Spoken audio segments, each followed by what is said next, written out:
The sound of his palm connecting with my cheek echoed through the pristine marble foyer of our Beverly Hills mansion. But what Marcus didn't realize was that his slap had just sealed his own fate. As he towered over me, his face twisted with rage, spitting the words, "You ruin everything, mother." I felt something shift inside me like tectonic plates finally finding their position after years of instability. The smile that crept across my lips wasn't born from pain or submission. It was the smile of someone who had just watched their carefully orchestrated plan fall into place with surgical precision. Before we jump back in, tell us where you're tuning in from. And if this story touches you, make sure you're subscribed, because tomorrow I've saved something extra special for you. You see, what my 28-year-old son didn't know was that I had been 3 steps ahead of him for months, watching him dig his own grave while he thought he was outsmarting the woman who had built an empire from nothing. Marcus believed he was dealing with a weak, grieving widow who would crumble under pressure. Instead, he had awakened something far more dangerous.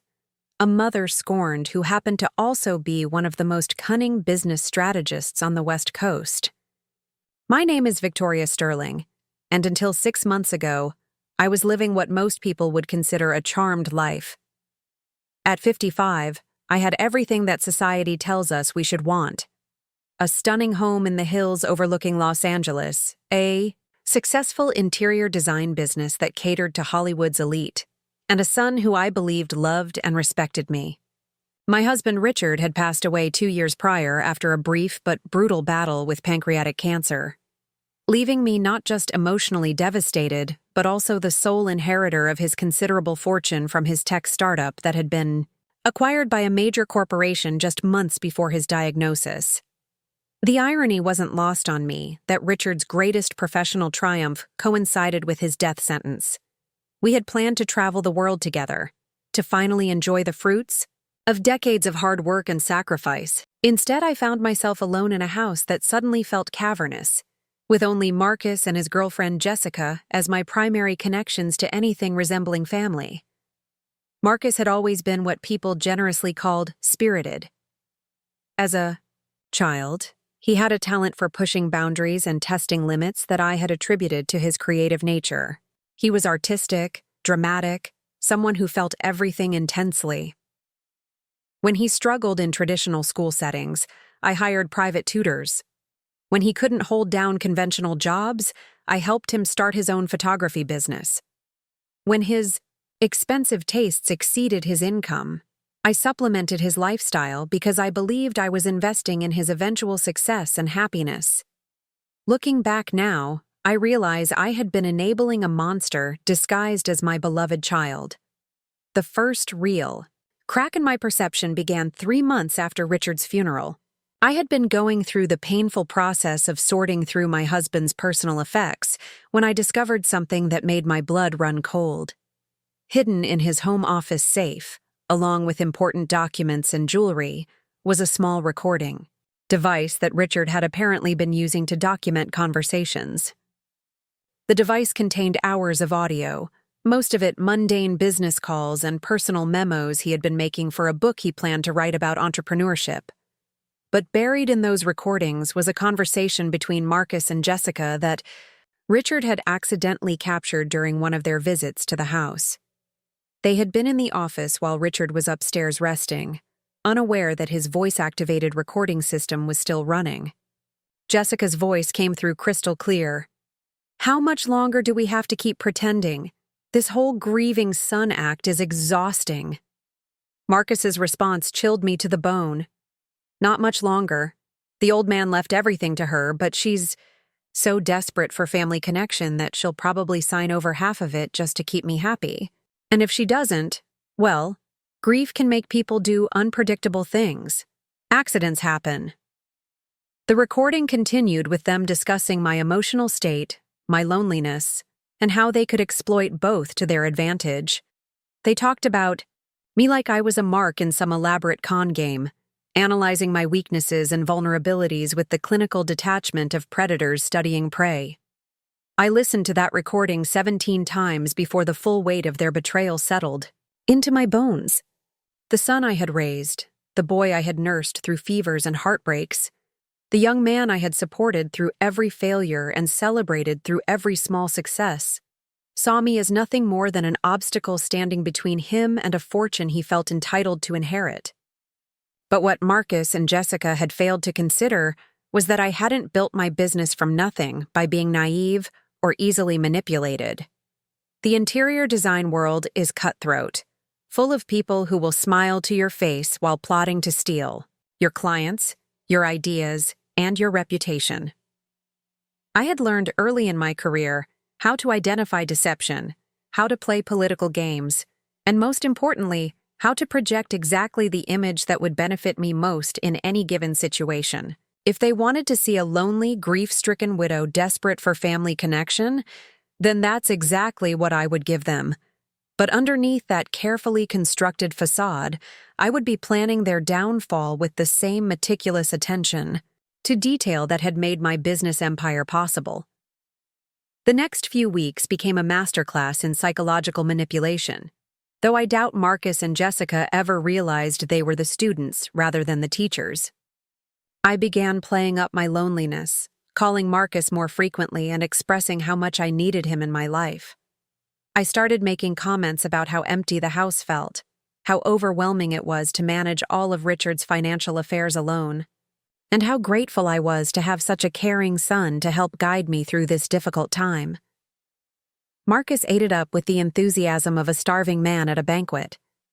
He began spending more time at the house, offering to help with everything from reviewing financial documents to making decisions about Richard's business investments. Jessica, meanwhile, positioned herself as the supportive future daughter-in-law, always ready with a sympathetic ear and gentle suggestions about how I might want to simplify my life by transferring some of my responsibilities to people I trusted. The more vulnerable I appeared, the bolder they became. Marcus started making increasingly obvious hints about his financial struggles and how unfair it was that he had to wait for his inheritance while living paycheck to paycheck. Jessica began casually mentioning how much easier it would be for me if I didn't have to worry about managing such a large estate, and how wonderful it would be if Marcus could take on more of that burden. During this period, I also began documenting everything. Every conversation was recorded using a small device I kept in my purse. Every interaction was logged in a private journal I kept hidden in my bedroom safe. Every financial transaction they were aware of was carefully tracked and cross-referenced with my actual accounts. I was building a case against them with the thoroughness of a prosecutor preparing for the trial of the century. But the real breakthrough came when I hired a private investigator named David Chen, a former FBI agent who specialized in white-collar crime and family fraud cases. I had met David years earlier when he had worked security for one of my high-profile clients, and I knew he was both discreet and devastatingly effective at uncovering hidden truths. David's investigation revealed layers of deception that even I hadn't suspected. Marcus had been living far beyond his means for years, racking up enormous credit card debts and taking out loans against future inheritance money he had convinced lenders he would eventually receive. He had also been having an affair behind Jessica's back with a woman named Sofia Rodriguez, who happened to be married to one of his photography clients. Even more disturbing was the discovery that Marcus had been researching my daily routines, my health records and my medication schedules with an obsessive level of detail.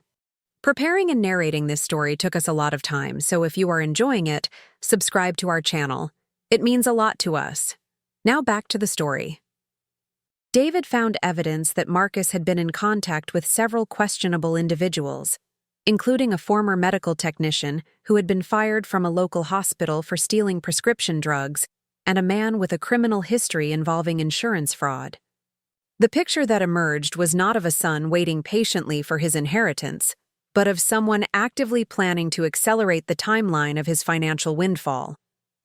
David's investigation suggested that Marcus was preparing to either incapacitate me through medical means or create a situation where I would be declared mentally incompetent, and he would be granted power of attorney over my assets. When David presented me with this information, sitting in my living room with manila folders full of photographs, financial records, and surveillance reports spread across my coffee table, I felt something inside me crystallize into pure, cold determination. This wasn't just about money or inheritance anymore. This was about a fundamental betrayal of the most sacred bond in human existence, the relationship between a mother and child. "What do you want to do with this information?" David asked, his voice professional but his eyes showing genuine concern for what I might be feeling. I looked out the floor-to-ceiling windows at the city sprawling below us, thinking about all the years I had spent building a life, a business, a legacy that I had hoped to share with my son. I thought about Richard and how proud he had been, of the family we had created together. I thought about all the sacrifices I had made, all the second chances I had given, all the love I had poured into raising someone who was now planning to destroy me. "I want to give them exactly what they're asking for," I said finally, turning back to David with a smile that probably should have scared him. "They want to see me as a vulnerable, manipulable widow? Perfect. They want me to trust them with my finances and my future? Wonderful. They want to believe they're smarter than me? Let them." David raised an eyebrow. "You're planning to play along?" "I'm planning to play chess while they think we're playing checkers," I corrected. "By the time I'm finished with them, they'll understand exactly who they chose to cross."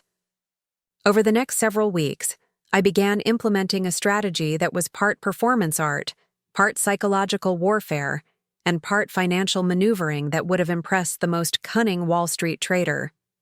The key was to give Marcus and Jessica enough rope to hang themselves while ensuring that every step they took toward betraying me was documented, witnessed, and legally actionable.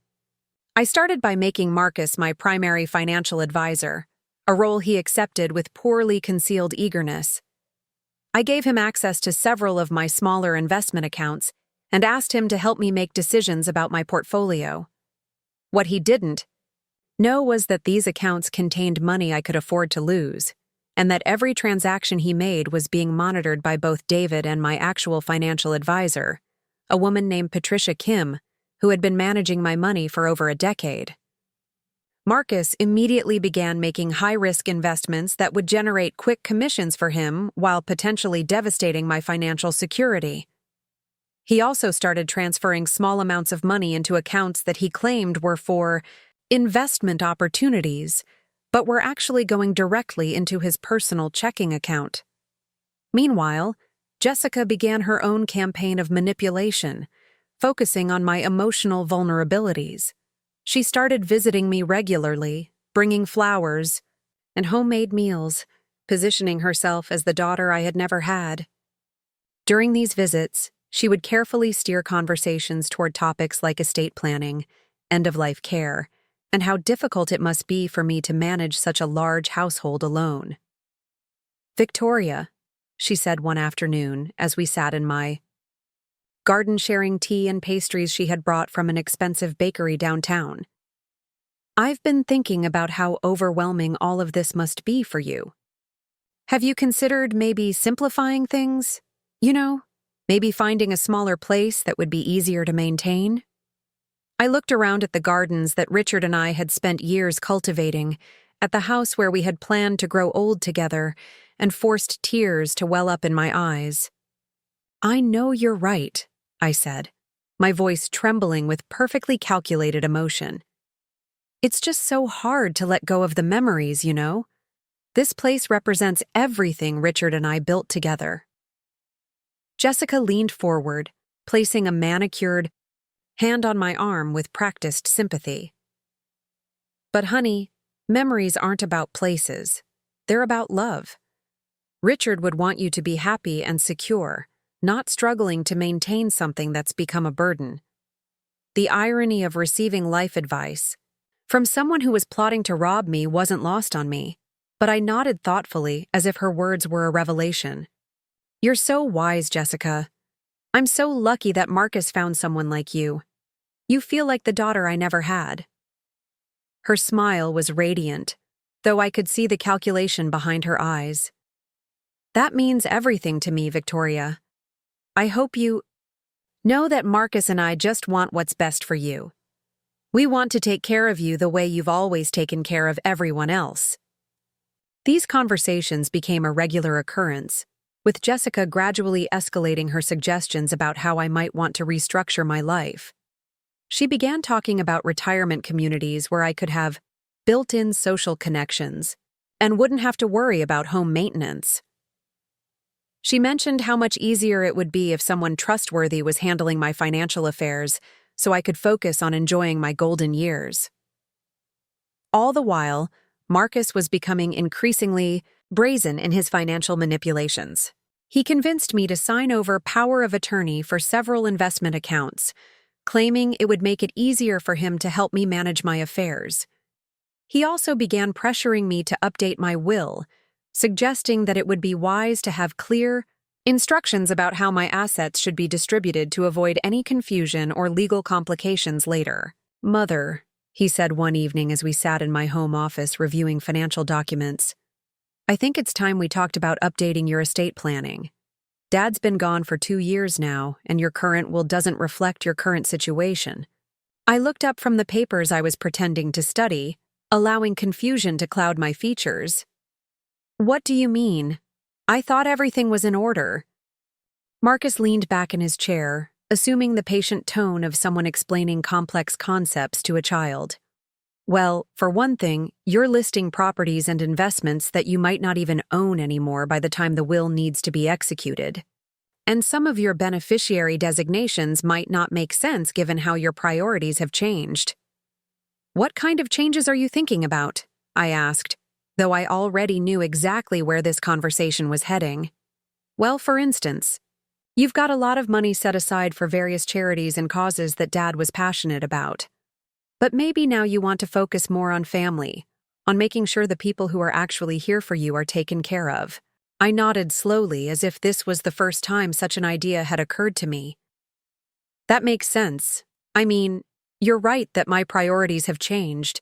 Family has become so much more important to me since losing Richard." Marcus's eyes lit up with barely concealed excitement. "Exactly. And think about it practically. If something were to happen to you tomorrow, wouldn't you want to know that the people who love you most are financially secure? Wouldn't Dad have wanted that?" The manipulation was so transparent it was almost insulting, but I played my part perfectly. "You're absolutely right, sweetheart. Maybe we should schedule a meeting with the estate attorney next week.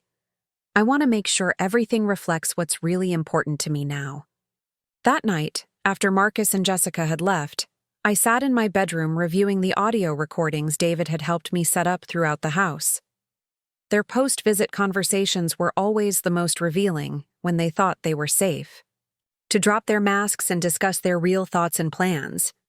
"She's completely buying it." Jessica's voice came through clearly on the recording. "Did you see how emotional she got when I mentioned that smaller place? I think we can have her out of this house within 6 months. Marcus's laughter was sharp and confident. 6 months? Try 3. Once she updates that will and I have full power of attorney, we can start making some real moves. This house alone is worth $8 million, and that's not even counting the investment portfolio." "What about the business?" Jessica asked. "Sterling Designs has to be worth a fortune, especially with all those celebrity clients." "That's phase 2. Marcus replied. "Once we have control of her personal assets, we can start working on the business. She's already been talking about how overwhelming it is to manage everything alone. It won't be hard to convince her that she should retire and let someone younger take over." "Someone younger meaning you?" "Someone younger meaning us," Marcus corrected. "We're going to be very wealthy, very soon." Listening to them plan my destruction with such casual enthusiasm was surreal, like watching a movie about someone else's life. But it also confirmed that I was making the right choice in proceeding with my own plans. They had declared war on me, whether they realized it or not. The only difference was that they thought they were fighting against a helpless victim, while I knew I was commanding an army they couldn't even see. The next morning, I called Patricia Kim and asked her to come to the house for what I told Marcus was a routine financial review. What I didn't tell him was that Patricia would be bringing documentation of every suspicious transaction he had made, every unauthorized transfer, and every questionable investment decision he had convinced me to approve. I also called David Chen and asked him to compile a comprehensive report on Marcus's financial situation, his debts, his affair, and his communications with the individuals who appeared to be helping him plan whatever accident he had in mind. For me. Finally, I called my attorney, Margaret Santos, who had been handling my legal affairs for 15 years and was one of the few people who knew the full extent of my wealth and business interests. Margaret was a formidable woman who had built her reputation destroying people who underestimated her, and I knew she would be invaluable in the final phase of my plan. "Victoria," Margaret said when I explained the situation, "I have to ask, are you absolutely certain you want to go through with this? Once we implement what you're proposing, there will be no going back. Your relationship with Marcus will be permanently destroyed." I looked out my office window at the city below, thinking about the son I had raised and the man he had become. "Margaret," I said finally, "that relationship was destroyed the moment he decided to see me as a target instead of his mother. I'm just making sure he understands the consequences of that choice." 3 days later, everything was in place. Marcus and Jessica would be coming to dinner that evening, expecting to discuss the changes to my will and potentially celebrate what they believed was their impending windfall. Instead, they would be walking into a carefully orchestrated confrontation that would strip away all pretense and reveal exactly who had been playing whom. As I prepared for what would probably be the last family dinner we would ever share, I found myself thinking about something Richard used to say when he was facing a particularly challenging business negotiation. "The most dangerous opponent is the one who lets you think you're winning right up until the moment you lose everything." Marcus and Jessica had spent months believing they were the predators in this relationship. Tonight, they would discover they had been the prey all along. The sun was setting over Los Angeles, painting the sky in shades of orange and pink that reminded me of the evening Richard and I had first walked through this house together, dreaming about the life we would build within these walls. As I set the dining room table with our finest china and crystal, I smiled at the thought that he would probably approve of what I was about to do. Richard had always believed that people should face the consequences of their choices, especially when those choices involved hurting the people who loved them most. Tonight, Marcus and Jessica would learn that lesson in the most painful way possible, and I would finally be free to decide what the rest of my life would look like, without the burden of supporting people who saw my love as weakness and my generosity as stupidity. The doorbell rang at exactly 7 o'clock. I checked my appearance in the hallway mirror one last time, ensuring that I looked like the vulnerable, trusting woman they expected to see. Then I opened the door with a warm smile, ready to host the most important dinner party of my life. Marcus walked through my front door that evening, wearing the charcoal gray suit I had bought him for his last birthday, the one that cost more than most people make in a month.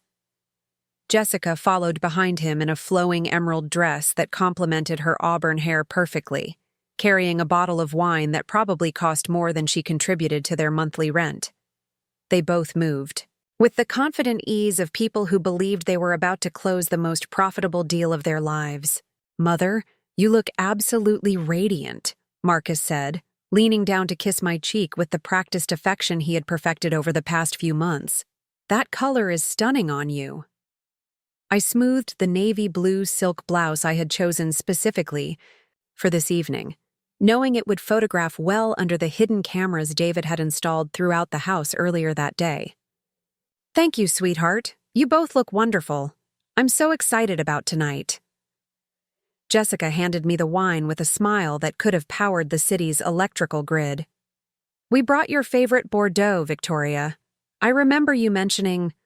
how much you and Richard enjoyed this particular vintage during your anniversary dinner last year. The attention to detail in her manipulation was almost admirable. She had clearly done her research, remembering personal anecdotes I had shared during our previous conversations, and using them to create an illusion of intimacy and care. If I hadn't known her true motivations, I might have been genuinely touched by the gesture. We moved into the living room where I had arranged an elegant spread of appetizers on the coffee table. As we settled into the plush seating area, Marcus immediately launched into what had become his standard routine of asking about my health, my sleep patterns, and my general emotional state. To an outsider, it would have appeared to be the caring concern of a devoted son. To someone who knew what he was really after, it sounded like a predator assessing the weakness of his prey. "How have you been sleeping, Mother?" he asked, selecting a piece of imported cheese from the artfully arranged board I had prepared. "You mentioned last week that you were having some restless nights." I sighed softly, allowing a shadow of fatigue to cross my features. "Oh, you know how it is. Some nights are better than others. I've been taking those herbal supplements you recommended, but I'm not sure they're helping much." This was a complete fabrication. I had been sleeping better in recent weeks than I had in months, energized by the anticipation of tonight's revelations. But Marcus needed to believe that I was physically and emotionally vulnerable, dependent on his guidance, and increasingly unable to manage my own affairs. Jessica leaned forward with practiced concern. "Have you considered talking to a doctor? About something stronger? I know you don't like the idea of prescription sleep aids, but sometimes a temporary solution can help reset your natural patterns." The suggestion was perfectly innocent on the surface, but I knew from David's investigation that Jessica had been researching sedatives and their effects on elderly patients. She wasn't recommending medical care. She was laying groundwork for whatever they had planned to incapacitate me. "Maybe you're right," I said thoughtfully. "I suppose there's no shame in asking for help when you need it." Marcus nodded approvingly. "Exactly. And speaking of asking for help, I've been thinking more about our conversation regarding your estate planning.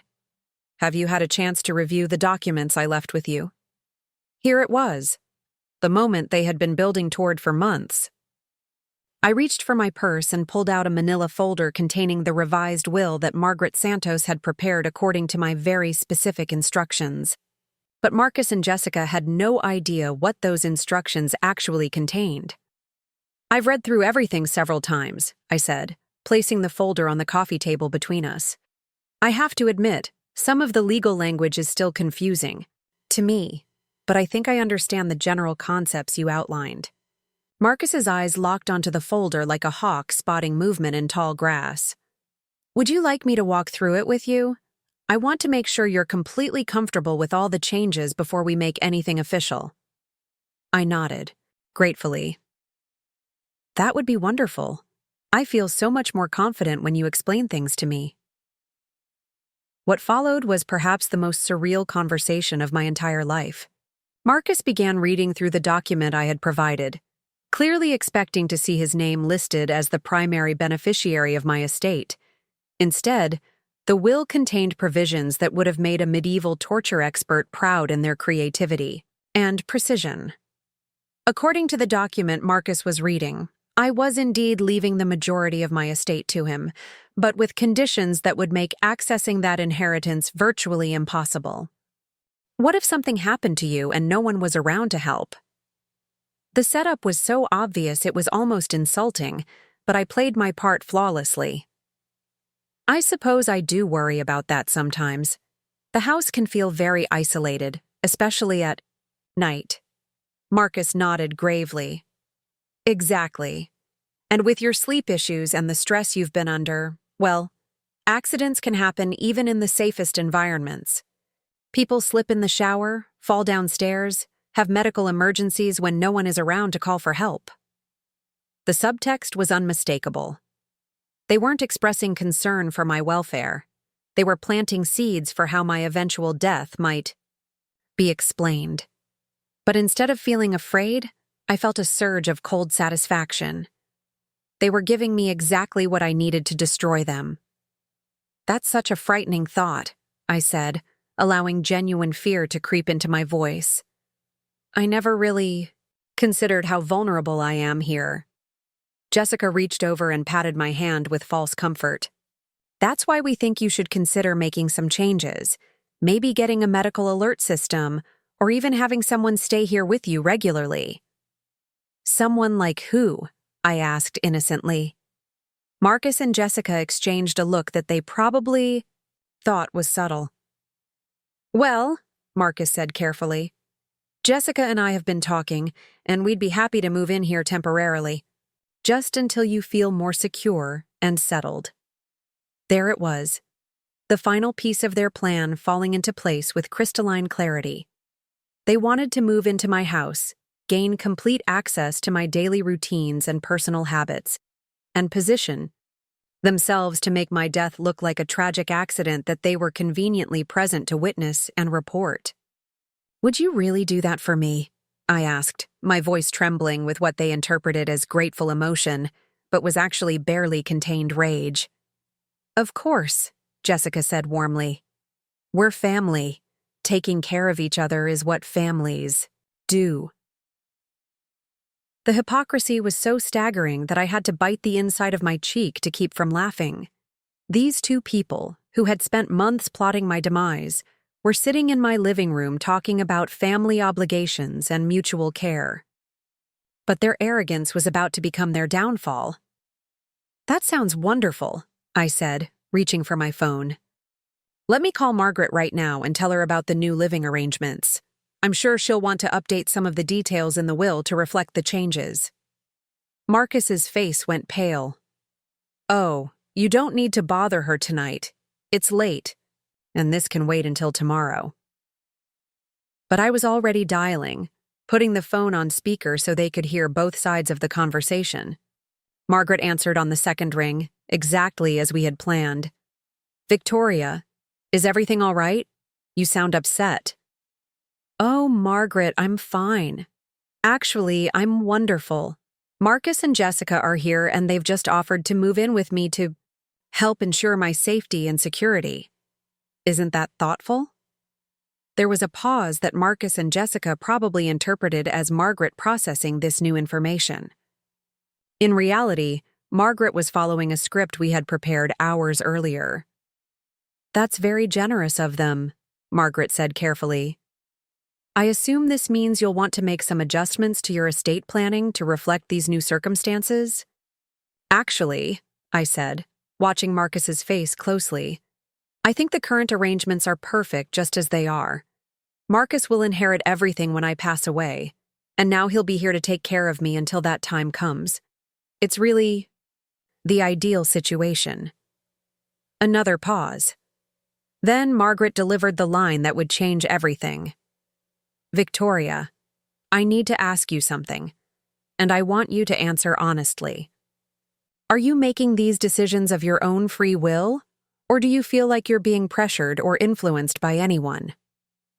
The question hung in the air like smoke from a fire that was about to consume everything in its path. Marcus and Jessica both stiffened, suddenly aware that the conversation had taken an unexpected turn. "What do you mean?" "The money would be placed in a trust that could only be accessed if Marcus could demonstrate stable employment for a consecutive 5-year period, pass annual psychological evaluations, and submit to financial oversight that would prevent him from making any high-risk investments or expenditures above a modest monthly allowance. Furthermore, the will specified that if Marcus was ever charged with a crime, declared bankrupt, or found to be living beyond his means, the entire inheritance would be redistributed to a list of charities that Richard and I had supported throughout our marriage." As Marcus read these provisions aloud, I watched his face transform from excitement to confusion to barely concealed rage. Jessica, meanwhile, was following along on her own copy of the document, her perfectly manicured fingers gripping the pages so tightly that her knuckles had turned white. "Mother," Marcus said carefully, his voice strained with the effort of maintaining his pleasant demeanor. Some of these conditions seem rather restrictive. Don't you trust me to manage my own finances responsibly? I tilted my head with the innocent confusion of someone who genuinely didn't understand the problem. Oh, sweetheart, of course I trust you. These provisions aren't about trust. They're about protection. Margaret explained to me that wealthy families often include these kinds of safeguards to ensure that inheritances are used wisely and don't create dependency or entitlement. Jessica cleared her throat delicately. Victoria, I'm sure Margaret means well, but don't you think these restrictions might be a little excessive? I mean, psychological evaluations, financial oversight. It almost sounds like you expect Marcus to prove he deserves his own inheritance. The irony of her statement was breathtaking. Marcus absolutely should have to prove he deserved his inheritance, considering that he was actively plotting to murder me for it. But I maintained my facade of confused vulnerability. I hadn't thought of it that way, I said slowly. Do you really think it's too much? Margaret seemed to think it was standard practice for estates of this size. Marcus leaned forward, placing his hand on my arm with calculated gentleness. Mother, I think what Jessica is trying to say is that these conditions suggest a lack of confidence in my character and judgment. After everything we've been through together, after all the ways I've tried to support you since Dad died, it's honestly a little hurtful to think you feel you need to control my choices from beyond the grave. The manipulation in his words was so thick I could practically taste it. He was trying to make me feel guilty for protecting my own assets from his greed, positioning himself as the injured party in a scenario where he was planning to commit matricide. But I had anticipated this exact response, and I had prepared accordingly. Oh, Marcus, I said, tears welling up in my eyes with Academy Award-worthy authenticity. I'm so sorry. I never meant for you to feel that way. I was just trying to be responsible, but you're absolutely right. If I can't trust my own son, who can I trust? I reached for the folder and pulled out a second document that Margaret had prepared for this specific moment. Actually, I had Margaret prepare an alternative version, just in case the first one felt too restrictive. This one is much simpler. Marcus practically lunged for the new document, his eagerness so transparent that it was almost embarrassing to witness. As he scanned the pages, his expression shifted back toward satisfaction. This version of the will was much more straightforward. Marcus would inherit everything immediately upon my death, with minimal restrictions and full control over all assets. What neither Marcus nor Jessica realized was that this second will was completely fraudulent. Margaret had drafted it on letterhead, from a fake law firm, using language that sounded official but would never hold up in any court. The document was nothing more than an elaborate prop designed to make them reveal their true intentions. This is much better, Marcus said, relief evident in his voice. Much more reasonable. I think Dad would approve of this approach. Jessica nodded enthusiastically. Definitely. This shows real trust and confidence in Marcus's judgment. After all, he's proven himself to be responsible and caring. You shouldn't have to micromanage his choices from the grave. I smiled warmly at both of them. I'm so glad you approve. I was worried I might be overthinking things, but you've helped me realize that simple is better. What happened next was the moment I had been orchestrating for months. Marcus, emboldened by what he believed was his impending windfall and convinced that I was completely under his influence, made the critical error that would destroy him forever. You know, Mother, he said, settling back into his chair with the relaxed confidence of someone who believed he had just secured his financial future. Since we're talking about planning for the future, maybe we should also discuss your immediate safety and well-being. I raised an eyebrow with perfectly performed curiosity. What do you mean? Jessica jumped in smoothly, as if they had rehearsed this conversation. Well, you've been living alone in this big house for 2 years now. Don't you ever worry about your security? I asked, though I knew exactly what she meant.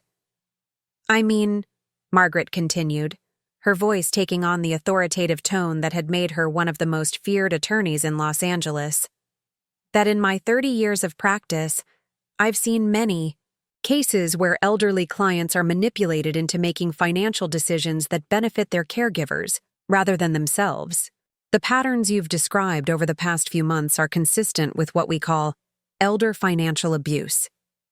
Marcus shot to his feet so quickly that he knocked over his wine glass, sending red liquid spreading across my white coffee table. Like blood. What the hell is she talking about? Mother, what have you been telling your attorney about us? The mask was finally slipping.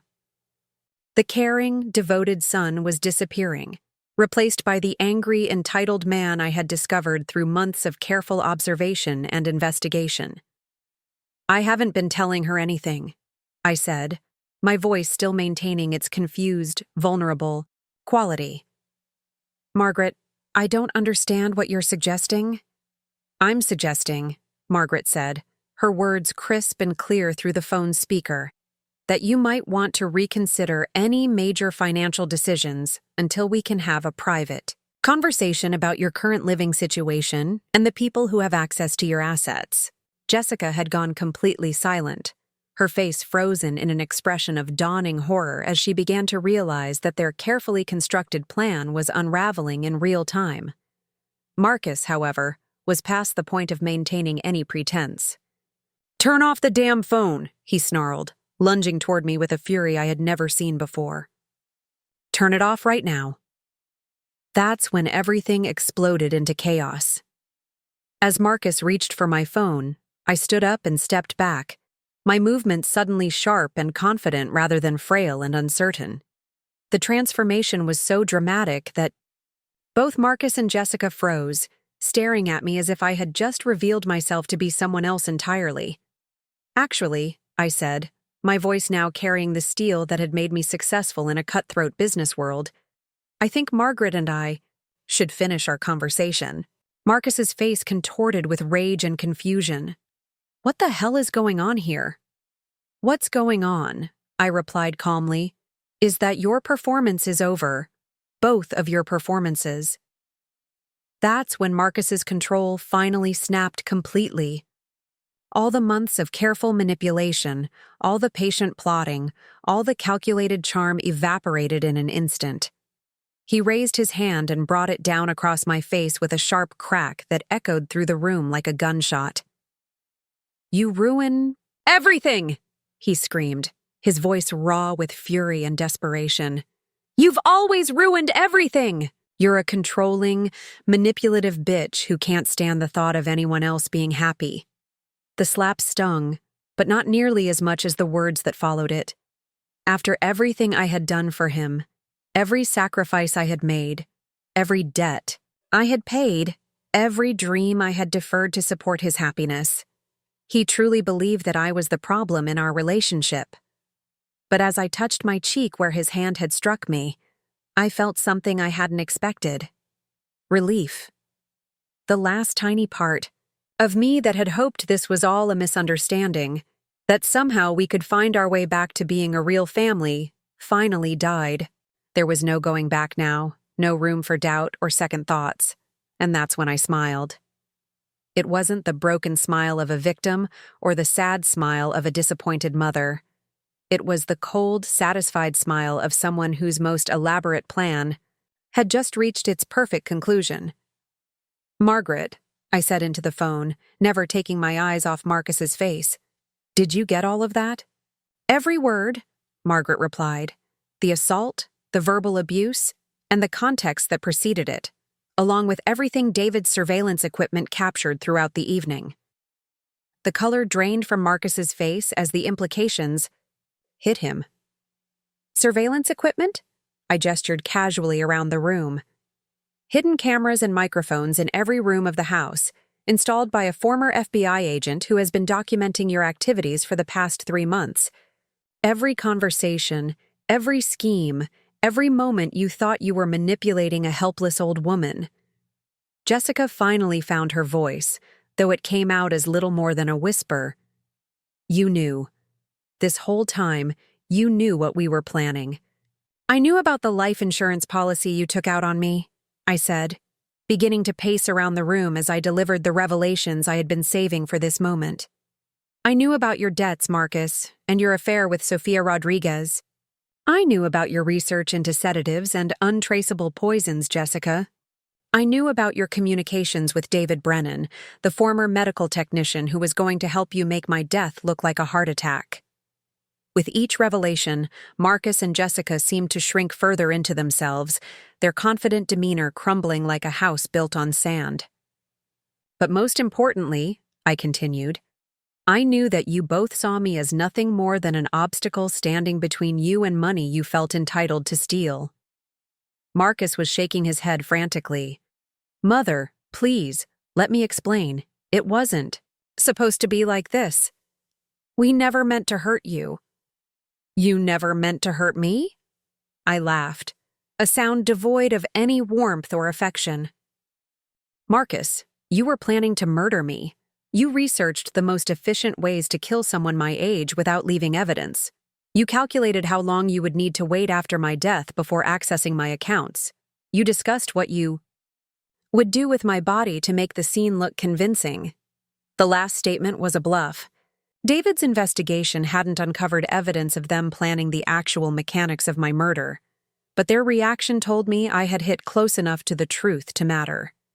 Jessica was crying now, her perfectly applied makeup running down her cheeks in dark streaks. Victoria, please, we can work this out. We can go back to the way things were. The way things were? I repeated. You mean the way things were when you were lying to my face every day while plotting my death? When you were stealing my money and planning to steal my home? When you were researching how to drug me into compliance? I walked over to my desk and pulled out a thick folder that contained copies of all the evidence David had compiled. Bank records, photographs, audio transcripts, email correspondence, everything that painted a picture of systematic fraud and conspiracy. Here's what's going to happen, I said, my voice as cold and businesslike as if I were negotiating a contract. You're both going to leave my house immediately. You're going to pack whatever belongings you have here tonight, and you're never going to contact me again. Marcus was shaking his head frantically. You can't do this. I'm your son. You can't just cut me off. Watch me, I replied. As of tonight, I no longer have a son. I have a criminal who happened to live in my house for 28 years. But the money, Jessica said desperately. The inheritance, the will we just signed. I pulled out the real will that Margaret had prepared months earlier, the one that left everything to charitable organizations with a small trust fund that would provide Marcus with a modest annual income if he could meet strict conditions that included staying out of legal trouble. This is my actual will, I said, holding up the document. The one you were reading tonight was a fake, designed to make you reveal your true intentions. You'll receive enough money to survive, but you'll never be wealthy on my dime. The room fell silent, except for the sound of Jessica's continued sobbing and Marcus's heavy breathing.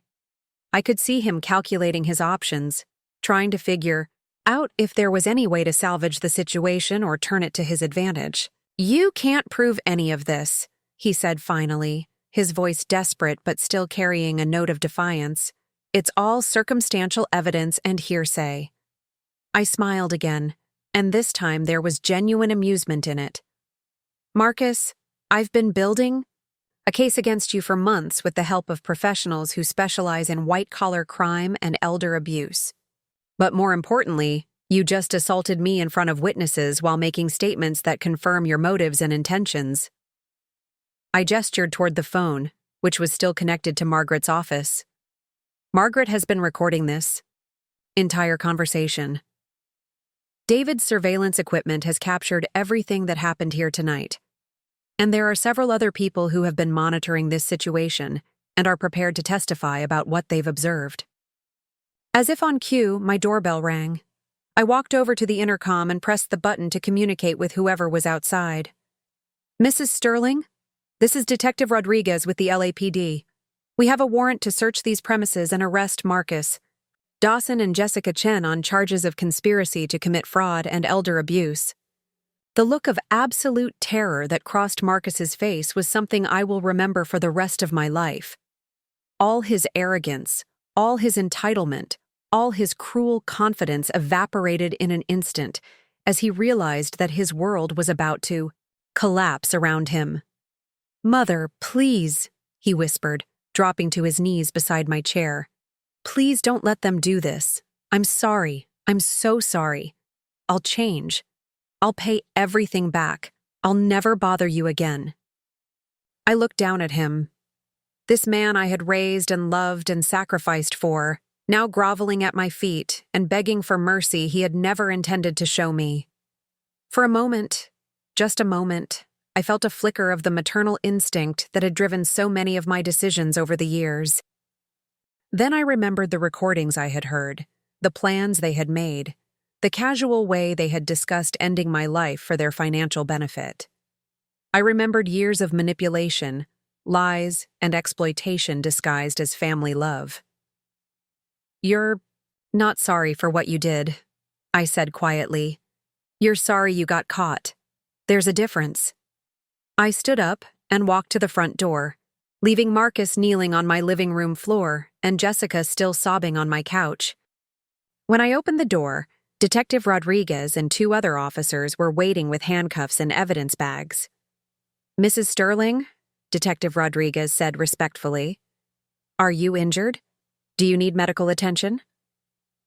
I touched the spot where Marcus had slapped me, feeling the slight tenderness that would probably develop into a bruise by morning. "I'm fine, Detective. Everything you need is in that folder on the coffee table, and my attorney Margaret Santos is standing by to provide additional documentation." As the officers moved past me into the house, I heard Marcus make one final attempt to manipulate the situation. "Officers, there's been a mistake," he said, his voice taking on the reasonable tone he had perfected over months of deception. "This is my mother, and she's been acting very strangely lately. Confused, paranoid, making accusations that don't make sense. I think she might be suffering from some kind of dementia or mental illness." It was a last-ditch effort to portray me as an unreliable witness whose testimony couldn't be trusted. In different circumstances, it might have even worked. But Detective Rodriguez had been thoroughly briefed by David Chen and Margaret Santos. He knew exactly what kind of man he was dealing with. "Mr. Dawson," the detective said calmly, "you have the right to remain silent. I suggest you exercise that right until you can speak with an attorney." As they led Marcus and Jessica out of my house in handcuffs, Marcus turned back to look at me one final time. The expression on his face was a mixture of hatred, disbelief, and something that might have been genuine remorse, though it was impossible to tell which emotion was strongest. "I never loved you," he said, his voice carrying just enough volume for me to hear. "I never loved you, and I never will." The words should have hurt.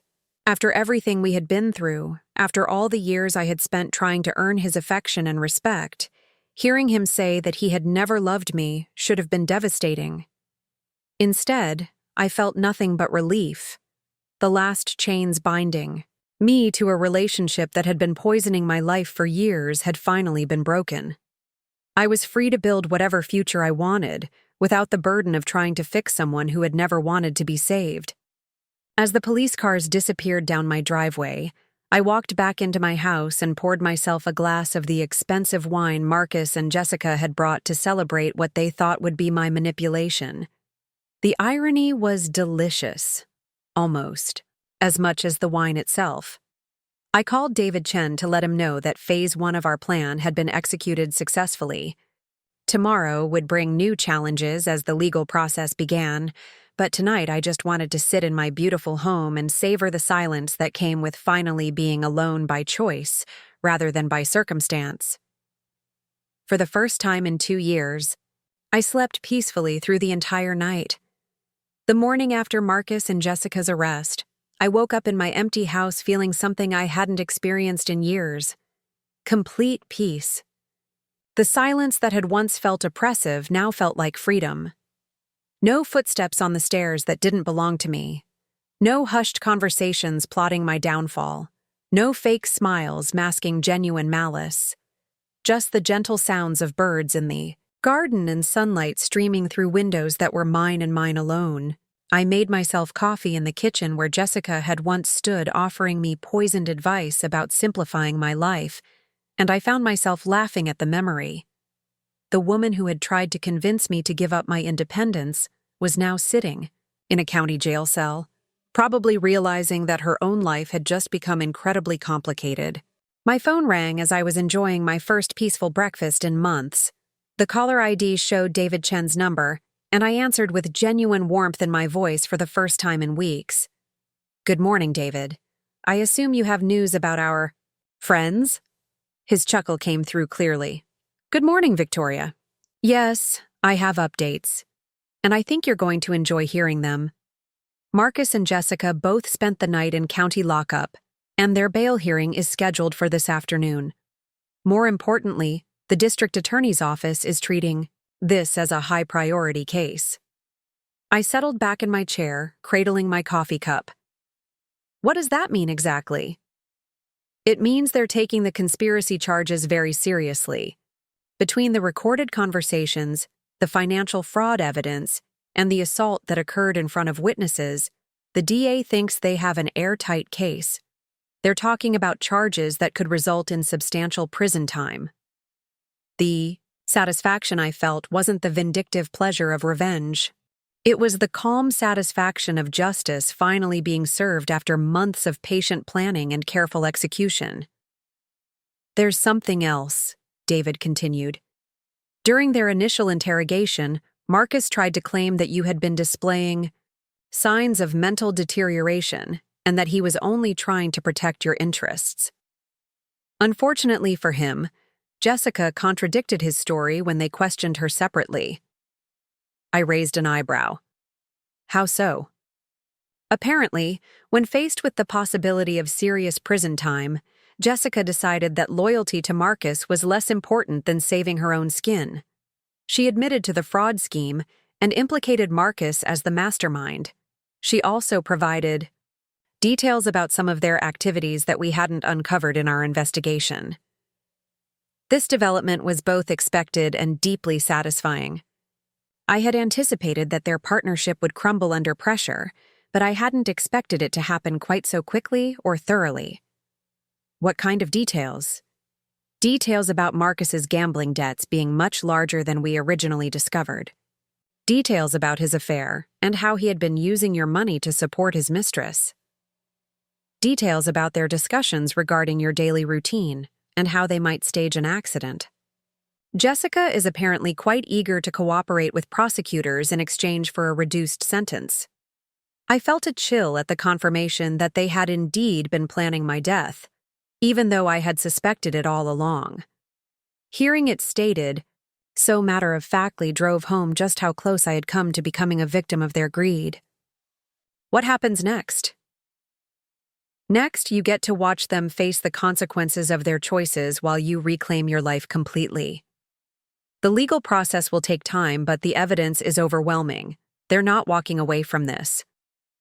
After ending the call with David, I spent the morning doing something I hadn't done in months, making plans for my own future rather than plotting against people who wanted to destroy me. I called my business manager and scheduled meetings to discuss expanding Sterling Designs into new markets. I called my travel agent and began researching destinations I had always wanted to visit, but had never had the freedom to explore. Most importantly, I called Margaret Santos to begin the process of updating my actual will and estate planning documents. Not because I was planning to die anytime soon, but because I wanted to ensure that my legacy would reflect my real values rather than the manipulated version that Marcus had tried to impose on me. "Victoria," Margaret said when I outlined my new wishes, "are you absolutely certain about these changes? You're essentially disinheriting Marcus completely." I looked out my office window at the garden where Richard and I had spent so many happy hours planning our future together. "Margaret, Marcus disinherited himself the moment he decided to plot my murder for money. I'm simply making my will reflect reality. The new will I was creating would establish a foundation in Richard's name dedicated to supporting victims of elder abuse and family financial exploitation. It would fund research, provide legal assistance to families facing similar situations, and create educational programs to help people recognize the warning signs of manipulation. Marcus would receive a modest trust fund that would provide him with basic living expenses for the rest of his life, but only if he met strict conditions, including regular psychological counseling, prohibition from gambling, and complete transparency regarding his financial activities. If he violated any of these conditions, even the modest support would be redirected to the foundation. It wasn't cruel revenge, it was logical consequence. Marcus would have the opportunity to rebuild his life and potentially earn forgiveness, but he would never again have access to wealth he hadn't earned through his own legitimate efforts. 3 days after the arrests, I received an unexpected visit from Sofia Rodriguez, the woman Marcus had been having an affair with behind Jessica's back. She appeared at my door looking nervous and embarrassed, but determined to speak with me. "Mrs. Sterling," she said when I opened the door, "I know I'm probably the last person you want to see right now, but I need to talk to you about Marcus." I invited her in, curious about what she might have to say. Sophia was younger than Jessica, probably in her mid-20s, with dark hair and intelligent eyes that seemed to carry more wisdom than her age would suggest. "I want you to know that I had no idea about what Marcus was planning," she began, perching nervously on the edge of my couch. "When I saw the news about his arrest, I was shocked. I knew he had money problems, but I never imagined he would do something like this." I studied her carefully, trying to determine whether she was telling the truth or attempting some kind of manipulation of her own. "What exactly was your relationship with Marcus?" Sophia's cheeks flushed with embarrassment. "I met him at a photography exhibition 6 months ago. He told me he was separated from his girlfriend and going through a difficult time with family issues. He said his mother was ill and that he was struggling to balance caring for her with building his career. The lies came as no surprise, but hearing them repeated by someone who had genuinely believed them gave me a different perspective on Marcus's capacity for deception. He hadn't just manipulated Jessica and me. He had been running multiple cons simultaneously. He told me that his family had money, but that his mother was very controlling about how it was spent," Sophia continued. "He said she was threatening to cut him off financially unless he lived his life exactly the way she wanted. I felt sorry for him. I almost laughed at the irony. Marcus had portrayed me to his mistress as the very kind of manipulative, controlling person that he actually was. The projection was so complete that it was almost artistic in its audacity. "Why are you telling me this?" I asked. Sophia took a deep breath. "Because when I realized what he had really been doing, I felt sick. Not just because he lied to me, but because I think I might have inadvertently helped him plan some of it." This caught my attention immediately. "What do you mean?" "He used to ask me a lot of questions about your routine. When you went grocery shopping, when you had business meetings, when you usually went to bed. He said he was worried about your safety living alone and wanted to make sure someone was keeping an eye on you." The revelation sent a chill down my spine. Marcus had been using his affair partner to gather intelligence about my daily activities, probably to help him determine the best time to stage whatever accident he had been planning. "He also asked me about my background," Sophia continued. "I used to work as a pharmacy technician before I went back to school for nursing. Marcus seemed very interested in my knowledge of medications and their effects on elderly patients. The picture was becoming clearer and more disturbing. Marcus hadn't just been having an affair, he had been recruiting someone with medical knowledge to assist in his plans, possibly without her even realizing what she was contributing to. Did he ever ask you specific questions about medications or medical procedures?" Sophia nodded reluctantly. "He asked about sedatives and heart medications. He said he was worried that you might be over-medicating yourself due to grief and stress. He wanted to know what signs to look for and what might happen if someone took too much of certain drugs. I felt a wave of nausea as I realized how close Marcus had come to successfully executing his plan. If I hadn't discovered his intentions when I did, Sophia's innocent answers to his questions might have provided him with the knowledge he needed to kill me in a way that looked like accidental overdose or medical emergency. I need you to understand something, I said, looking directly into Sophia's eyes. Marcus wasn't asking those questions out of concern for my welfare. He was planning to murder me and make it look like an accident. Your answers probably helped him refine his method. The color drained from Sophia's face. Oh my God, I had no idea. I thought I was helping him take care of you. I believed her. The horror in her expression was too genuine to be manufactured, and her willingness to come forward despite the potential embarrassment suggested that she was telling the truth about her ignorance of Marcus's real plans. Have you spoken to the police about this? I asked. Not yet. I wanted to talk to you first. I feel so guilty about being deceived, but I'm willing to testify about what Marcus asked me if it will help your case. Her testimony would indeed be valuable, as it would demonstrate premeditation and planning on Marcus's part. It would also help prosecutors argue that his actions were part of a deliberate, calculated scheme, rather than a crime of passion or opportunity. I think you should contact the district attorney's office, I told her. Detective Rodriguez can put you in touch with the right people.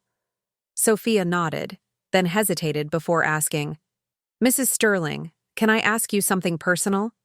Of course. How did you figure out what he was planning? Marcus always talked about how smart he was, how he could read people and situations better than anyone else. How did you stay ahead of him? I smiled, remembering the months of careful planning and patient execution that had brought us to this point. Sophia, Marcus made the same mistake that most manipulators make. He assumed that because I loved him, I was weak. He confused kindness with stupidity and generosity with gullibility. He never considered that someone who had built a successful business from nothing might be capable of outmaneuvering him. But weren't you hurt by what he was doing? Didn't it break your heart to discover that your own son was plotting against you? The question struck at the heart of something I had been avoiding examining too closely. Yes, it had broken my heart. The discovery that Marcus saw me as nothing more than an obstacle to his wealth had been one of the most painful experiences of my life. But that pain had also clarified something important for me.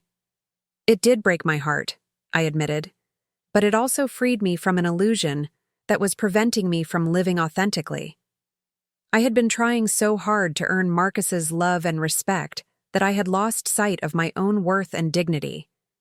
Once I accepted that he was never going to be the son I had hoped for, I was able to focus on protecting myself and planning a future that didn't revolve around his approval.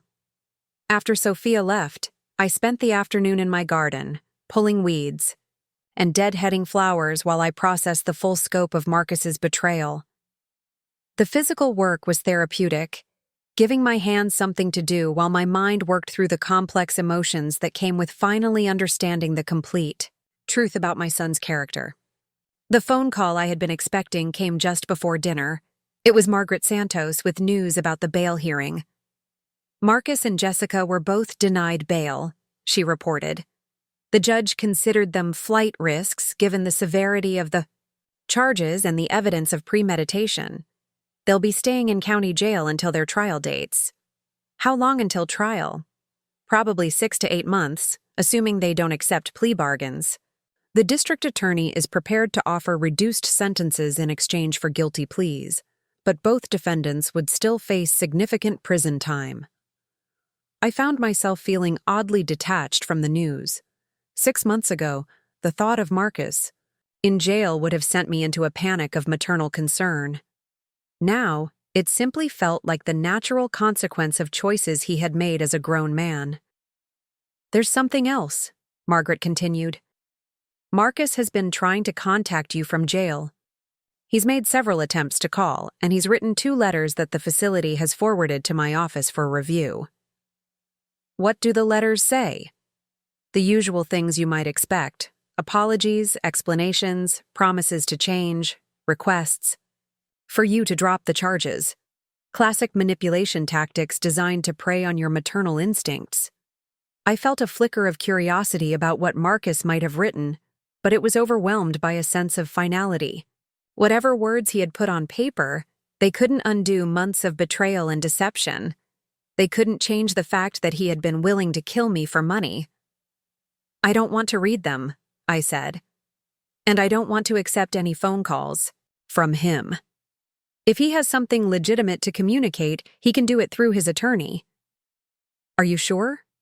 This might be your last chance to hear what he has to say before the trial. I looked around my peaceful home, thinking about the months of fear and uncertainty that Marcus's schemes had caused me. Margaret, I've heard everything Marcus has to say. For years, I listened to his promises to change, his explanations for his behavior, his requests for help and understanding. None of it was genuine then, and it won't be genuine now. Understood. I'll inform the jail that you're not accepting contact from either defendant. After ending the call, I poured myself a glass of wine and settled into my favorite chair, in the living room. For the first time in months, I allowed myself to really think about the future I wanted to create for myself. At 55, I was young enough to reinvent my life completely if I chose to. My business was thriving, my health was excellent, and I was finally free from the emotional burden of trying to fix someone who didn't want to be fixed. The possibilities felt endless. I thought about travel, about the places Richard and I had dreamed of visiting together.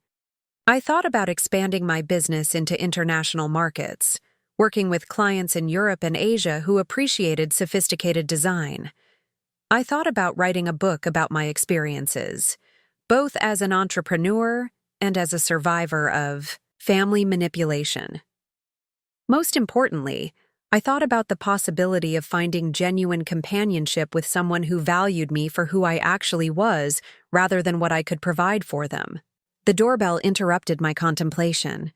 I checked the security monitor and saw David Chen standing on my front porch, looking uncharacteristically nervous.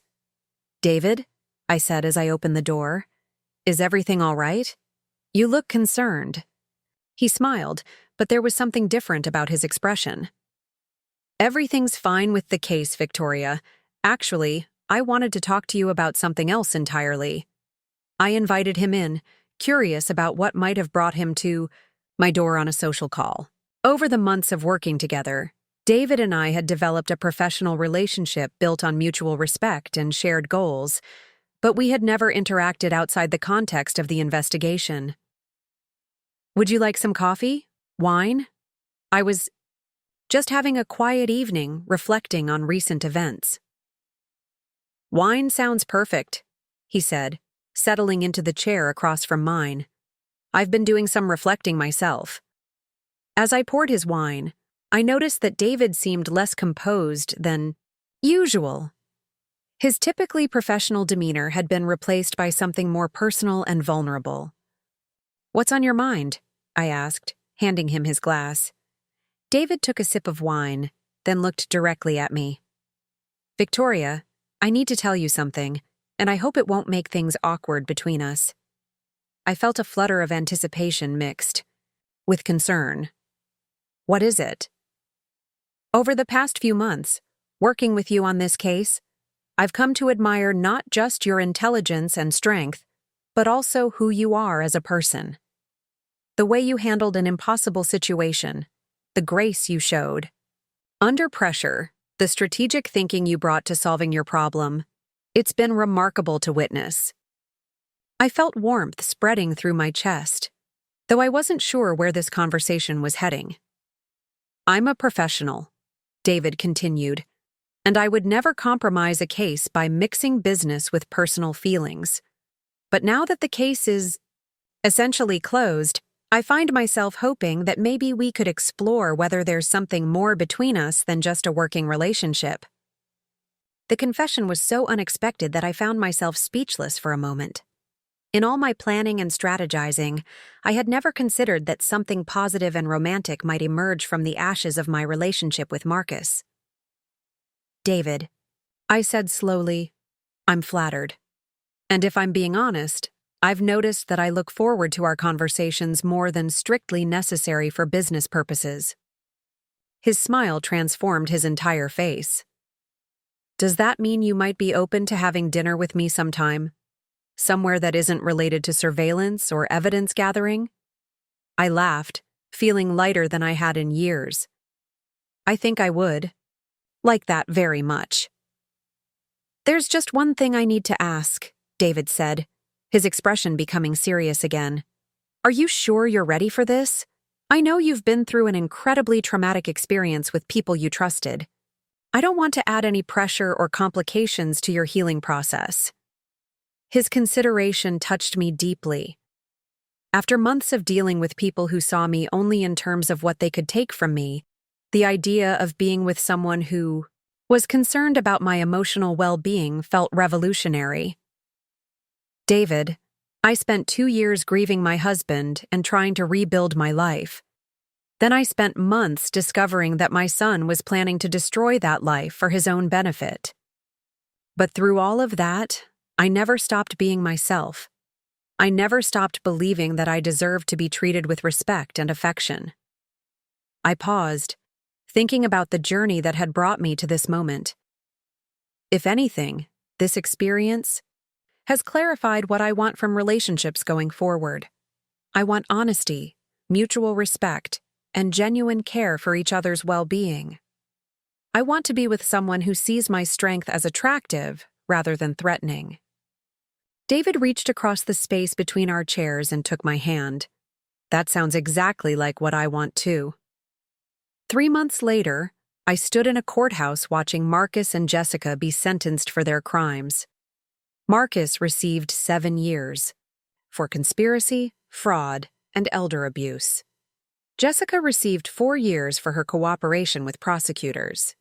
Both would be required to pay substantial restitution, though I doubted they would ever be able to fully repay what they had stolen.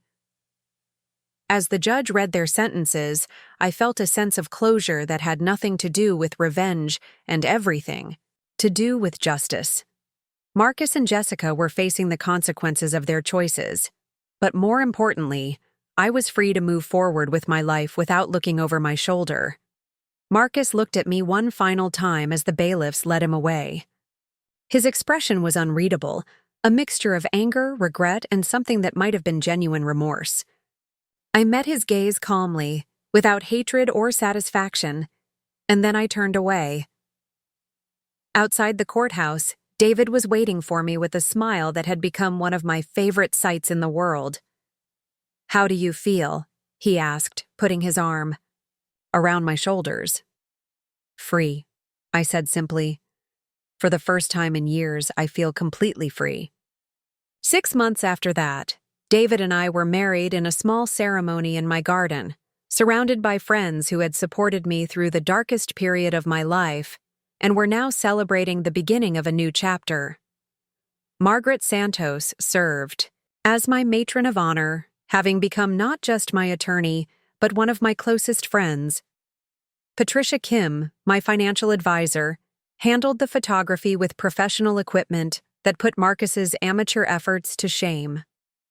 Even Sofia Rodriguez attended, having completed her nursing degree and become an advocate for elder abuse prevention. As David and I exchanged vows under the rose arbor that Richard and I had planted together years earlier, I thought about the journey that had brought me to this moment. The pain of discovering Marcus's betrayal had been excruciating, but it had also liberated me from a relationship that was preventing me from experiencing genuine love and partnership. Richard's memory would always be precious to me, but I had learned that honoring the dead doesn't require sacrificing the happiness of the living. He would have wanted me to find love again, to build a future filled with joy and mutual respect. In my wedding speech, I talked about second chances and new beginnings. I talked about the difference between enabling someone's destructive behavior and loving them authentically.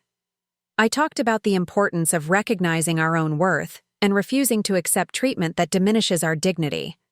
Some people, I said, looking out at the faces of friends who had stood by me through everything, mistake kindness for weakness and generosity for gullibility. They see love as something to be exploited rather than cherished. But real love, the kind worth having, is built on mutual respect, honesty, and the genuine desire to see each other thrive. David squeezed my hand as I spoke, and I felt the solid warmth of a partnership based on equality, rather than manipulation. Today isn't just about David and me finding each other, I continued. It's about all of us choosing to build relationships that honor our authentic selves, rather than settling for connections that require us to pretend to be someone we're not. The reception lasted well into the evening, filled with laughter, music, and the kind of joy that comes from celebrating genuine happiness rather than performing it for an audience. As the last guests were leaving, David and I sat together on the porch swing that had been Richard's favorite spot for morning coffee. The city lights twinkled below us, and the garden was filled with the soft sounds of night-blooming jasmine and distant traffic. "Any regrets?" David asked, his arm around my shoulders as we swayed gently in the warm evening air. I thought about Marcus, probably lying on a narrow jail bed and wondering how his life had gone so wrong. I thought about Jessica, facing years of consequences for choices she had made in pursuit of easy money. I thought about the son I had loved and the family I had tried to build. "No regrets," I said finally. "Sadness, yes. Grief for what might have been, certainly, but no regrets about protecting myself or refusing to be a victim." "What about Marcus? Do you think you'll ever forgive him?" It was a question I had been asking myself for months. "I think forgiveness is more complicated than people make it out to be," I said slowly. "I can forgive the hurt he caused me because holding on to anger would only poison my own happiness. But forgiving doesn't mean forgetting. And it doesn't mean pretending that what he did was acceptable." I paused, watching a plane blink its way across the star-filled sky. Marcus will always be the child I raised, and part of me will always love that child. But the man he became made choices that I can't excuse or enable. The best thing I can do for both of us is to maintain boundaries that protect my well-being, while leaving the door open for genuine change if he ever chooses to walk through it. David nodded thoughtfully. "That sounds like wisdom born from experience." "It's wisdom born from refusing to sacrifice my future for someone else's past," I corrected. "I spent too many years trying to love Marcus into being a better person. I finally learned that love can't fix someone who doesn't want to be fixed." As we sat together in comfortable silence, I reflected on the unexpected gifts that had emerged from my ordeal. The experience of being betrayed by my son had been devastating, but it had also taught me things about myself that I might never have discovered otherwise. I had learned that I was stronger than I knew, more resourceful than I had imagined, and more deserving of respect than I had previously demanded. I had learned the difference between being kind and being a pushover, between being generous and being exploited. Most importantly, I had learned that it was never too late to choose yourself, to demand better treatment, and to build a life that reflected your real values rather than your fears. The foundation I had established in Richard's memory was already helping other families navigate situations similar to mine. We had provided legal assistance to dozens of people facing elder abuse, funded research into the psychology of family manipulation, and created educational programs that had reached thousands of families. Sterling Designs had expanded internationally, with offices in London and Tokyo. My book about family manipulation and financial abuse had become a bestseller, helping countless people recognize warning signs and protect themselves from exploitation. But perhaps most importantly, I had found love again with someone who saw my independence as attractive rather than threatening, who celebrated my success rather than resenting it, and who wanted to build a partnership based on equality and mutual respect. As David and I finally went inside and prepared for bed, I caught sight of myself in the bedroom mirror. The woman looking back at me was confident, peaceful, and genuinely happy. She bore little resemblance to the anxious, uncertain person who had discovered her son's betrayal just over a year earlier. That woman had been broken by the realization that her love had been taken for granted and exploited. This woman had been reborn through the process of refusing to accept unacceptable treatment and demanding better for herself. The smile on my face as I turned off the lights wasn't the smile of someone who had gotten revenge on people who wronged her. It was the smile of someone who had chosen to write her own story rather than allowing others to dictate its ending. Marcus had thought that slapping me and telling me I ruined everything would break my spirit and force me into submission. Instead, he had awakened something powerful and uncompromising that had been dormant for too long. The woman he had tried to destroy was stronger than he had ever imagined, and she was just getting started. Up next, you've got 2 more standout stories right on your screen. If this one hit the mark, you won't want to pass these up. Just click and check them out.